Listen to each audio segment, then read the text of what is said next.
गुज़िश्ता 12 साल में बायोमॉन ने बहुत तरक्की की है। आज इसका सालाना रेवेन्यू 300 मिलियन यूरोस है। So it's all organic.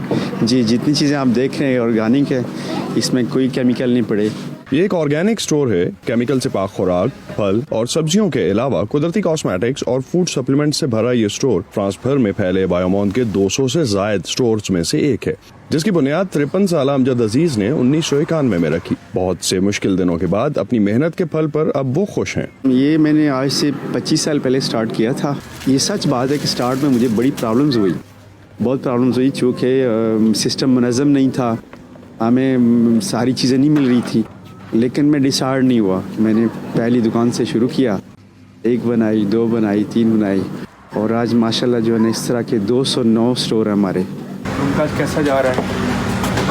ठीक है। अमजद 1983 में पाकिस्तान से जर्मनी के लिए निकले, लेकिन पैसे कम होने की वजह से तुर्की के रास्ते फ्रांस तक ही पहुंच सके।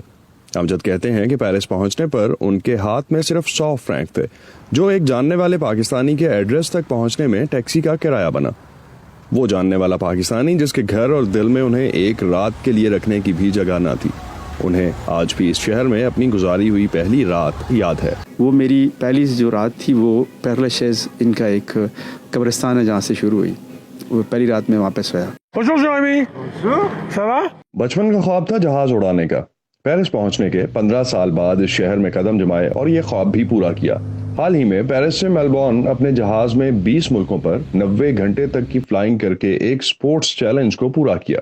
अमजद अजीज के आज कारोबारी मुकाम को देखें और उस मौके को देखें जिसका सिरा पकड़कर उन्होंने अपने कारोबारी सफर का आगाज किया तो यकीनन हैरत होती है। ये मार्केटों में ट्रक की लोड अनलोड करने का मैंने स्टार्ट किया सबसे पहले, तो वहीं से मुझे चांस मिला कि मुझे एक स्टैंड मिल गया, तो वहाँ से मैंने अपना स्टार्ट लिया। 35 साल से अमजद फ्रांस में आबाद जरूर हैं, लेकिन दिल में पाकिस्तान की खिदमत का जज्बा अभी भी कायम है। 2005 के तबाहकुन ज़ल्ज़ले के बाद सबसे पहले इमदादी सामान लेकर पहुंचने वालों में अमजद भी शामिल थे। इसी ज़ल्ज़ले के बाद 1500 बच्चों की किफालत का जिम्मा भी उठाया और अब भी पाकिस्तान में तकरीबन 100 मिलियन यूरो की सरमायाकारी करने जा रहे हैं। पाकिस्तान ने मुख्तलिफ शोबों में बहुत तरक्की की है, हर लाइन में तकरीबन बहुत तरक्की हुई है, लेकिन खाने पीने की चीज़ों में जो है ना वो इतनी डेवलपमेंट नहीं हुई। बायोमॉन स्टार्ट करने वाले अमजद अजीज इस वक्त पाकिस्तान में इन्वेस्टमेंट वेंचर्स और इन्वेस्टमेंट ऑप्शंस ढूंढते नजर आते हैं। अब वक्त आ गया है कि मैं चाहता हूं कि मैं यही कुछ जो है ना अपने मुल्क में लेके जाऊं। उसके बाद जो मेरा नेक्स्ट है यही है कि पाकिस्तान में जो है ना इसी कॉन्सेप्ट को मैं पाकिस्तान में लेके जाऊं। उस सिलसिले में हम लोग फ्रेंच गवर्नमेंट के साथ और पाकिस्तान गवर्नमेंट के साथ मिलके जो फ्रांस की सबसे बड़ी मंडी है, दुनिया की सबसे बड़ी मंडी है जिसको राजिस कहते हैं, उसकी कॉपी जो है ना वो करना चाहते हैं लाहौर में। पाकिस्तान की वजारत बराए समंदर पार पाकिस्तानीज़ के मुताबिक फ्रांस में तकरीबन 1 लाख पाकिस्तानी आबाद हैं, लेकिन अमजद अजीज का शुमार यहाँ के कामयाब तरीन पाकिस्तानियों में होता है।